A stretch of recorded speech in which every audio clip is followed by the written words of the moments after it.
Tony FS kembali membacakan sebuah kisah nyata. Narasumber Mbak Retno, tim cerita Mak, menuliskan, "Kembalikan gigiku yang kamu jadikan sebagai media penglaris jualanmu." Dan sebelum saya melanjutkan kisahnya, saya harus berdoa dulu ya. A'udzu bikalimatillahit tammah. Bismillahirrahmanirrahim. Allahumma sholli ala sayyidina Muhammad sallallahu alaihi wasallam. Ini dia selengkapnya. Narasumber Mbak Retno, tim cerita Mak, menuliskan, Tony FS membacakan.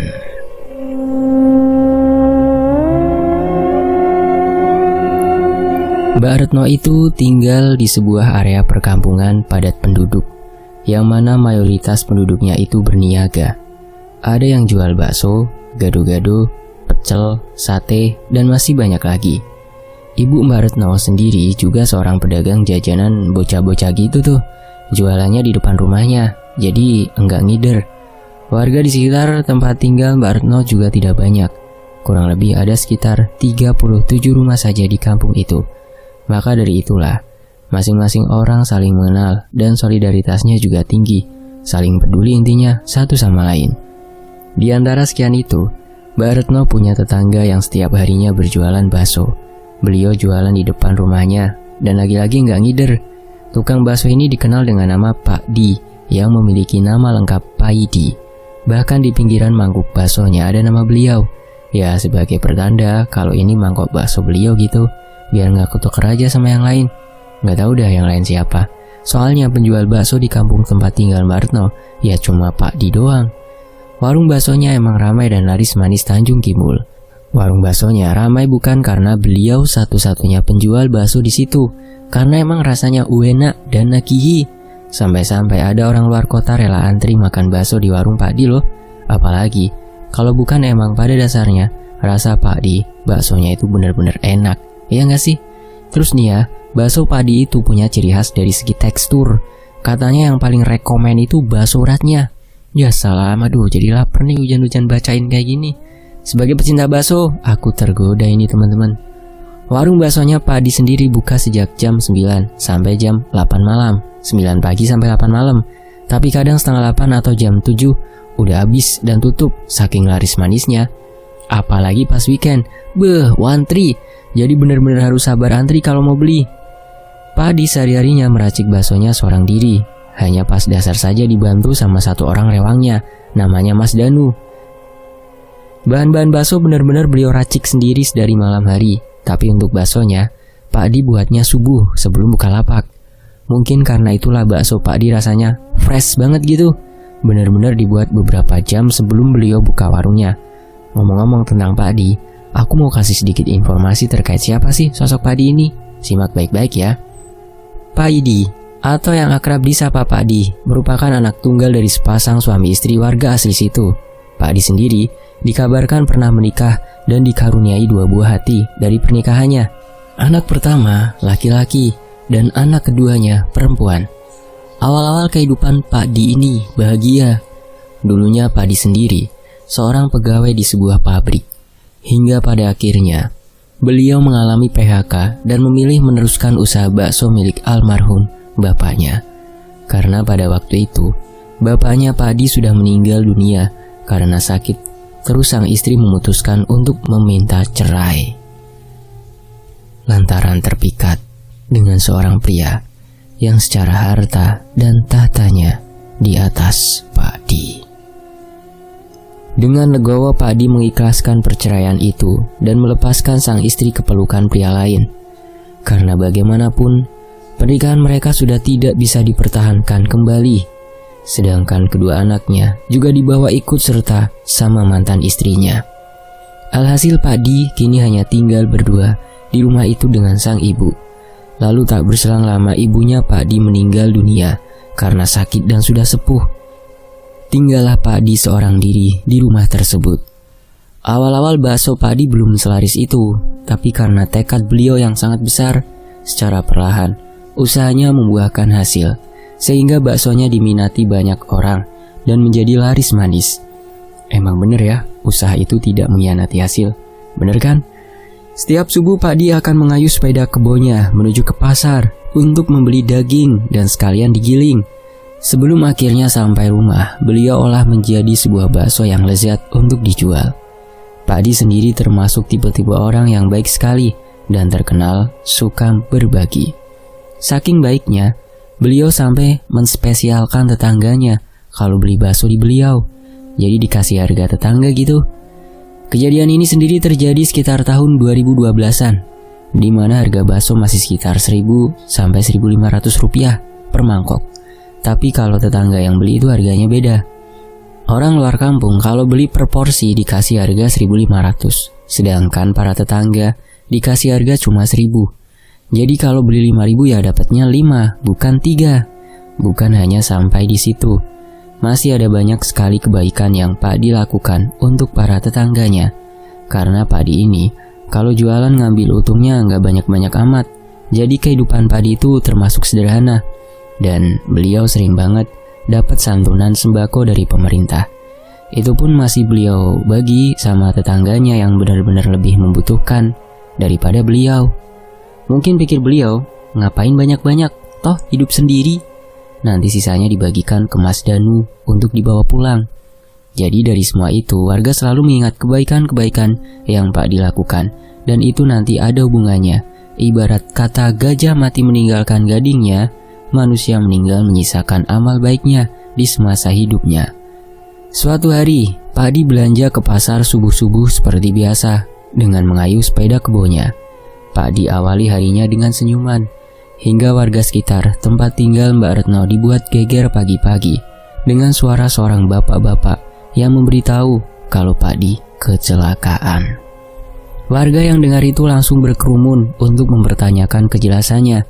Ternyata pemilik suara itu adalah Pak Bowo, yang mana Pak Bowo juga tetangganya Mbak Retno, dan keseharian beliau berjualan gado-gado. Jualannya itu selalu mangkal di dekat sebuah sekolah SMP, dan lokasinya juga tidak terlalu jauh. Pagi itu Pak Bowo berkata, "Lek Di ditabrak nang cedak pasar kae, mau tak sawang kejet-kejet." Artinya, Lek Di atau Mas Di, yang dimana kata panggilan Lek sendiri itu bisa bermakna mas atau paman yang diambil dari kata Pak Lek.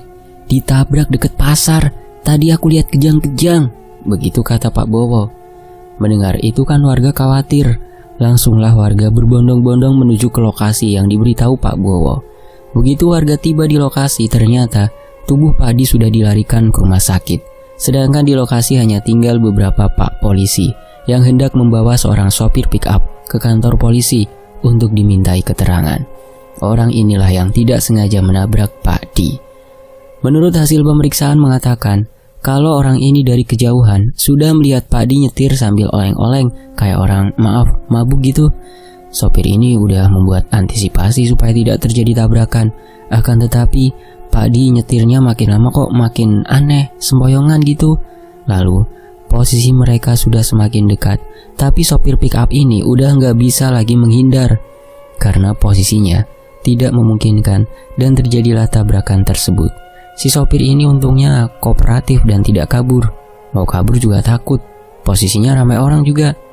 Kembali ke posisi Pak Di yang dilarikan ke rumah sakit. Ternyata kersane Gusti Allah, Pak Di meninggal dunia saat masih dalam perjalanan ke rumah sakit dikarenakan kehabisan banyak darah dan ada benturan serius di kepala.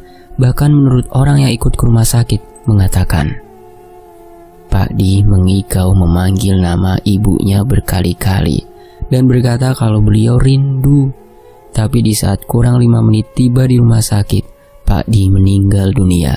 Mendengar kabar itu semua orang kembali syok dan gak percaya Pak Di harus pergi secepat itu. Di saat beliau sudah berhasil survive dari kesendirian setelah kepergian sang ibu tercinta. Kalau kata orang, mungkin saat itu Pak Di sedang sekarat dan dijemput sama arwah mendiang ibunya. Wallahu alam. Ila ruhi Pak Di Al-Fatihah. Mendapat kabar Pak Di meninggal dunia, beberapa warga mencoba menghubungi mantan istrinya Pak Di. Mengingat Pak Di hidup seorang diri. Ditambah warga juga nggak tahu di mana keberadaan dan kontak kerabat Pak Di. Begitu warga menghubungi mantan istrinya Pak Di, ini orang malah cuek sambil ngomong, "Aduh nggak tahu ya, itu kan bukan urusan saya lagi." Detik itu juga langsung dimatikan telepon warga dan saat dihubungi kembali malah di-reject berkali-kali. Seakan mantan istrinya ini benar-benar nggak peduli sama kondisi Pak Di. Padahal Pak Di sudah meninggal dunia. Begitu pula dengan kedua anaknya Pak Di. Mereka juga tidak peduli dengan kondisi jenazahnya Pak Di. Mohon maaf ya, ini masalahnya bapak kandungmu loh. Sebelum kamu hidup enak dengan bapakmu yang sekarang, dulu beliaulah yang bertanggung jawab atas kebahagiaan kalian. Sampai gak sempat mikirin diri sendiri katanya. Warga bilang, Lek Di itu sosok suami yang bertanggung jawab kok, dan sayang sama istri dan anaknya. Saking sayangnya, beliau sampai gak sempat mikir dirinya sendiri. Gak pernah Pak Di main kasar sama istrinya. Setiap istrinya marah-marah gak jelas, Pak Di selalu diem dan nurut-nurut aja. Cuma emang istrinya aja yang kurang bersyukur, sampai tega-teganya selingkuh sama pria lain yang lebih kaya dan minta cerai sama Lek Di. Artinya perceraian Pak Di dan istrinya bukan salahnya Pak Di, melainkan keputusan dari istrinya sendiri yang tidak mau diajak hidup sederhana. Kini, di saat Pak Di meninggal dunia, tidak ada sedikit pun pintu hati mereka terketuk untuk mengurus jenazah Pak Di. Karena warga tidak ingin berdebat dengan orang seperti itu, warga memilih untuk gotong royong dan saling urunan guna membayar perlengkapan pemakaman Pak Di. Saat warga sedang mempersiapkan semuanya, warga mendapat kabar dari Pak Polisi kalau giginya Pak Di ada yang hilang. Lebih tepatnya satu gigi depan bagian atas Pak Di. Kemungkinan disebabkan dari kejadian tabrakan tersebut. Waktu dicari sama Pak Polisi, giginya gak ketemu. Entah terpental kemana. Tapi gak mungkin kan kalau pemakamannya Pak Di harus mundur gara-gara nunggu gigi itu ketemu dulu. Kasihan jenazahnya kalau menunggu terlalu lama. Ya sudah, Pak Di akhirnya dimakamkan tanpa satu gigi beliau yang hilang gak tahu di mana keberadaannya. Sebenarnya setelah prosesi pemakaman Pak Di itu masih biasa aja dan gak ada yang aneh. Rumah Pak Di pun kosong dan berita meninggalnya Pak Di sempat menghebohkan beberapa orang yang fans berat baksonya Pak Di. Warga coba kulik-kulik dari handphone Pak Di, memang gak ada satupun kontak kerabat. Semuanya hanya ada kontak tetangga-tetangganya saja. Ya, warga sekitar tempat tinggal Mbak Retno doang. Selebihnya gak ada lagi. Merasa kasihan sama almarhum, warga berinisiatif untuk menyelenggarakan acara tahlilan sampai 40 harinya Pak Di. Acaranya nanti diadakan di rumah Pak Di. Setiap acara tahlilan berlangsung, warga berbagi tugas. Setiap harinya akan ada giliran warga yang memasak lauk pauk untuk dihidangkan. Untuk nasinya, diambil alih sama Bu RT. Nanti setiap pukul 17, para ibu-ibu akan berkumpul di rumah Pak Di untuk siap-siap. Sebenarnya warga takut, tapi takut mereka hilang saat mengingat kebaikan Pak Di semasa hidupnya. Bahkan, tak sedikit warga yang menangis kalau mengenang sosok Pak Di, saking baiknya beliau sama warga sekitar. Singkat cerita, sekitar 3 hari setelah pemakaman Pak Di, Mbak Retno sama ponakannya cowok yang waktu itu masih berusia 3 tahun pergi ke salah satu minimarket. Kalau mau ke minimarket, dari rumah Mbak Retno harus melewati rumahnya Pak Di terlebih dahulu. Awal-awal saat berangkat itu tidak ada yang aneh dan posisinya mereka naik sepeda motor. Si ponakannya ini dibonceng di depan. Yang namanya anak berusia 3 tahun, konon katanya indera penglihatannya itu masih tajam. Ibarat kata nih ya, masih bisa ngelihat sosok-sosok tak kasat mata. Ini posisinya mereka OTW balik pulang ke rumah, bertepatan sama azan asar berkumandang. Pas lewat depan rumahnya Pak Di, ponakan Mbak Retno nyeletuk begini, "Tante, Pak Di nangis tante. Kenapa nangis ya tante? Kasihan Pak Di." Mendengar itu Mbak Retno kaget dan sedikit memperkencang laju motornya. Sedangkan ponakannya terus-menerus menatap ke arah depan rumah Pak Di. Sampai di rumah Mbak Retno yang masih kepo plus merinding, memberanikan diri untuk bertanya. Menurut yang ponakannya sampaikan, Pak Di itu duduk di bangku panjang depan rumahnya sendirian sambil nangis. Memang di depan rumah Pak Di ada bangku panjang dari kayu, bekas tempat duduk untuk pembelinya. Ponakannya ini juga menyebutkan secara detail pakaian yang dikenakan sama arwah itu. Mbak Retno ingat-ingat, kok pakaiannya persis kayak pakaian yang dikenakan Pak Di akhir hayatnya ya? Saat beliau mengalami tabrakan itu, Mbak Retno masih berpikir kalau ponakannya mungkin berhayal. Kalaupun ponakannya ngarang, kenapa jawabannya terus-menerus konsisten? Dan bahkan saat orang tuanya tanya, anak ini jawabannya sama. Gara-gara itu bapak anak ini pas mau OTW tahlilan ke rumah Pak Di, harus nunggu bapak-bapak yang lain selesai sholat isya berjamaah dulu, biar ada kawannya aja gitu. Takut. Andai kata benar apa yang dikatakan ponakannya, kenapa arwah Pak Di bergentayangan? Apalagi gentayangan sama nangis. Seakan ada sebuah urusan dunia yang belum selesai. Masih ada sesuatu yang belum terpecahkan. Tapi apa? Mbak Retno sendiri tidak paham. Kejadian teror selanjutnya dialami oleh salah seorang warga yang kita sebut saja namanya Bu Sri. Waktu itu kebetulan Bu Sri dan suaminya pulang sedikit lebih lambat dari orang-orang yang lain karena mendapat amanah untuk membersihkan sampah-sampah bekas tahlilan tadi di rumah Pak Di. Pak RT juga berpesan, sebelum pulang mereka berdua jangan lupa mematikan semua lampu yang ada di dalam dan membiarkan lampu teras dalam kondisi menyala. Ketika sedang asyik berberes berdua, sebenarnya mereka udah merasakan ada hawa-hawa yang tidak bersahabat mulai muncul. Bulu kuduk mereka merinding, seakan di rumah itu bukan hanya ada mereka berdua saja, melainkan ada orang lain yang ikut menemani. Pertanyaannya, siapa? Karena merasa mulai takut, Bu Sri dan suami sedikit mempercepat pekerjaan mereka malam itu. Tiba-tiba, keduanya mendengar ada suara tangisan dari dalam sebuah kamar, yang mana setahu mereka itu merupakan kamar almarhum Pak Di. Soalnya pintunya selalu dibiarkan terbuka dan tidak boleh ada seorang pun yang masuk ke dalam situ. Apalagi merubah posisi barang-barang Pak Di sebelum 40 harinya. Itu biasa, bukan hal aneh lagi dengan mitos-mitos seperti ini. Beberapa orang Jawa percaya jika seseorang yang meninggal dunia sebelum 40 harinya, arwahnya masih berseliweran di dalam rumahnya, melakukan aktivitas seperti di masa hidupnya, sampai nanti 40 harinya secara perlahan orang ini akan menyadari kalau dia sudah meninggal. Wallahu alam ya. Kembali ke posisi Bu Sri dan suaminya. Ditambah mereka bersaksi kalau suara itu mirip sekali sama suaranya almarhum Pak Di. Wah, di situ mereka udah benar-benar ketakutan parah dan berniat segera keluar dari dalam rumah Pak Di. Tapi begitu mereka mau keluar, mereka malah bertemu sama sosok bayangan seorang laki-laki berdiri di luar halaman depan rumah Pak Di. Siluetnya begitu nyata terlihat, sedangkan lampu yang berada di dalam rumah sudah dalam kondisi mati semua. Tak berselang lama, sosok itu berkata, "Tolong ambilkan gigiku." Barulah setelah itu Bu Sri dan sang suami teriak ketakutan dan meminta tolong. Saat warga mendekat, sosok itu sudah tidak ada di tempat. Bu Sri dan suaminya langsung ditenangkan sambil ditanya-tanya. Ya, Bu Sri ceritanya semuanya sambil dengan kondisi ketakutan. Warga kembali heboh. Rumor teror awal Pak Di benar-benar meneror warga kala itu. Hingga tak terasa, sudah malam 7 harinya Pak Di. Sepulang menghadiri acara tahlilan seperti biasa, warga pulang ke rumah masing-masing. Akan tetapi, di tengah malam, pintu rumah warga diketuk sama seseorang. Ketika dibuka, enggak ada siapa-siapa. Tapi hanya semangkuk bakso di bawah pintu rumah masing-masing warga. Berisi 2 bakso besar, beberapa bakso kecil dan bihun.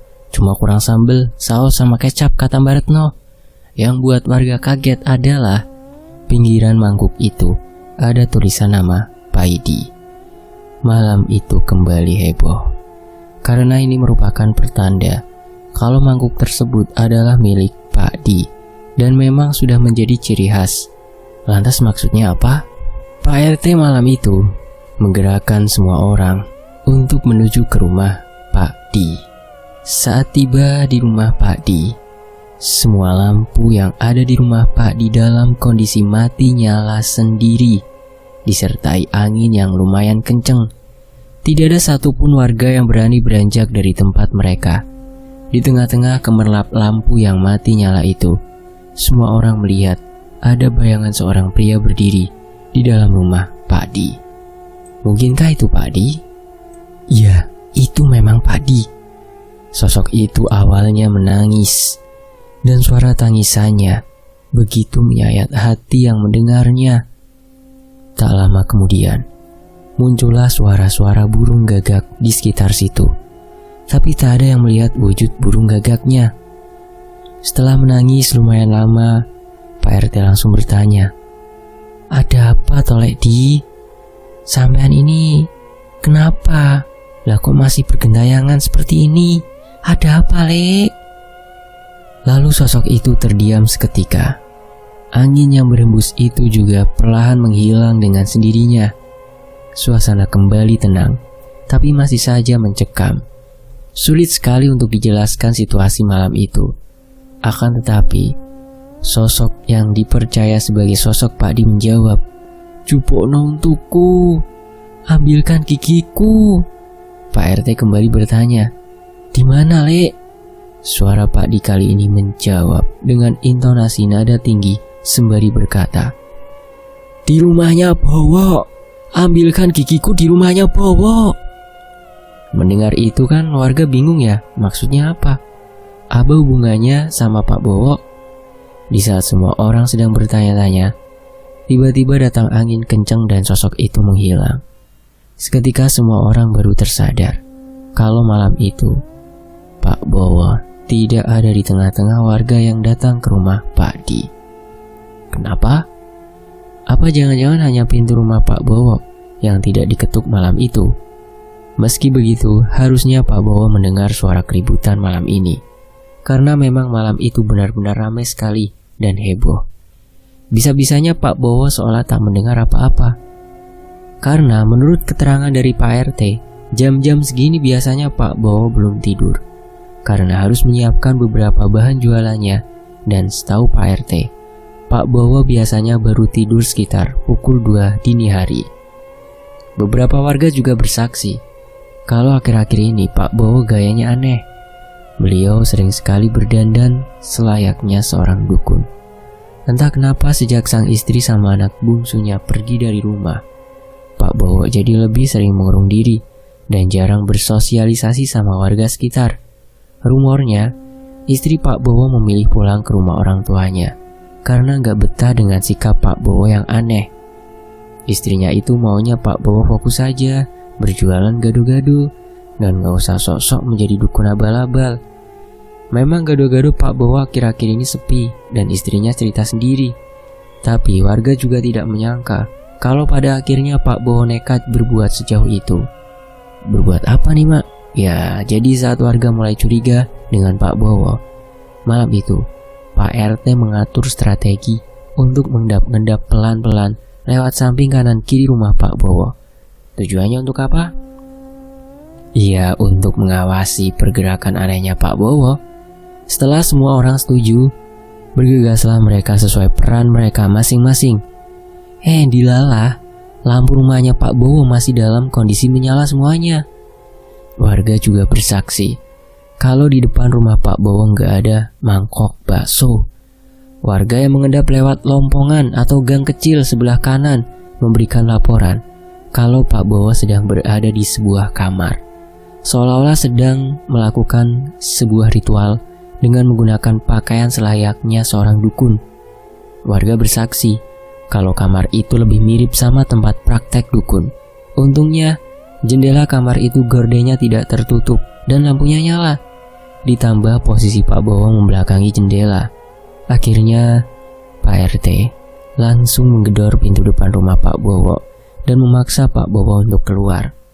Tak lama kemudian, Pak Bowo keluar dengan ekspresi terkejut. Enggak pakai lama, Pak RT langsung memberi beberapa pertanyaan kepada Pak Bowo.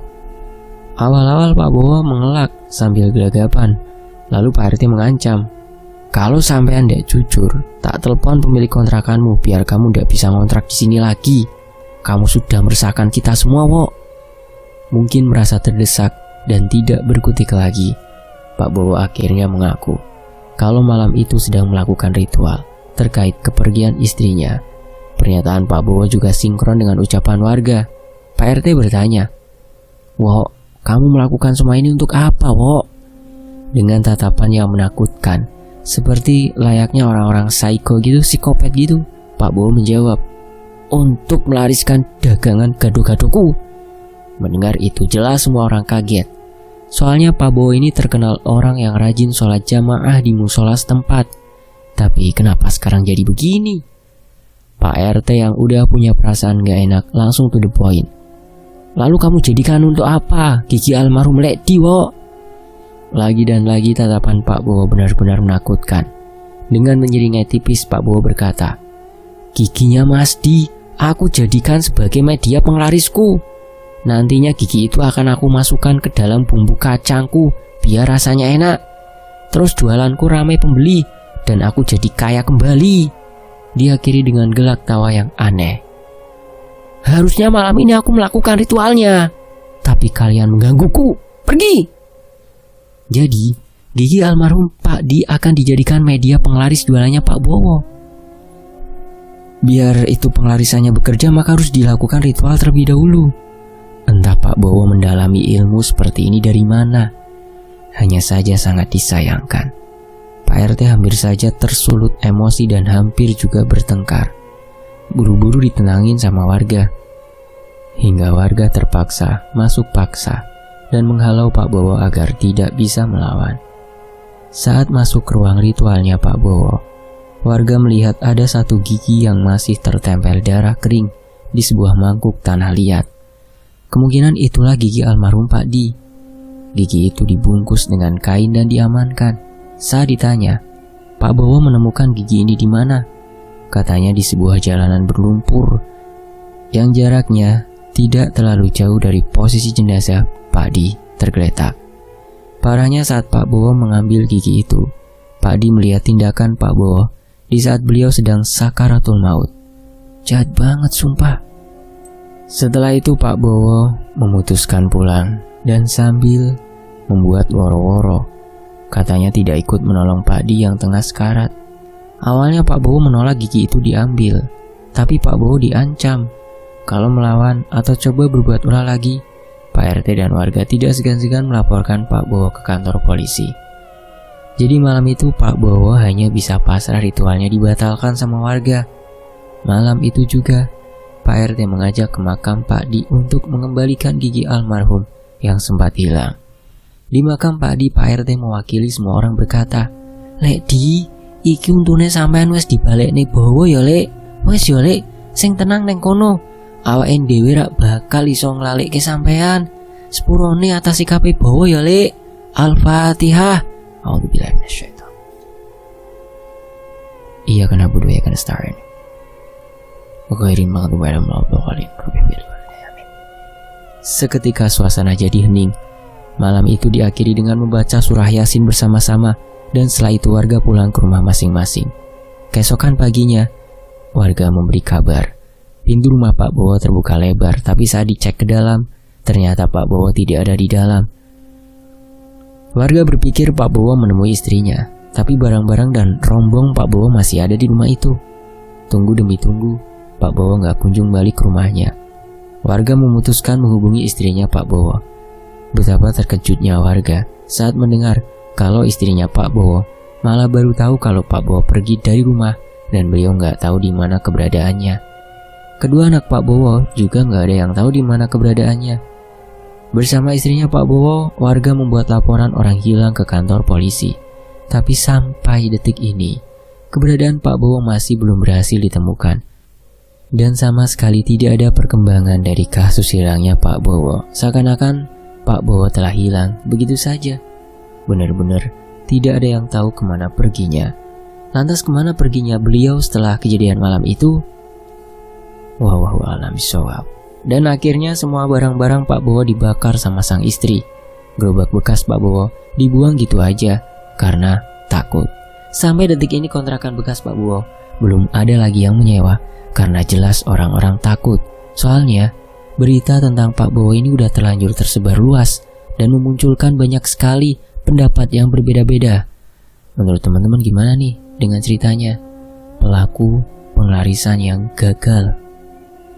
Dan demikianlah sebuah kisah dari tim Cerita Ama, kiriman dari narasumber. Narasumbernya bernama Mbak Retno. Tony FS pamit, sampai jumpa di kisah lainnya ya. Wassalamualaikum warahmatullahi wabarakatuh.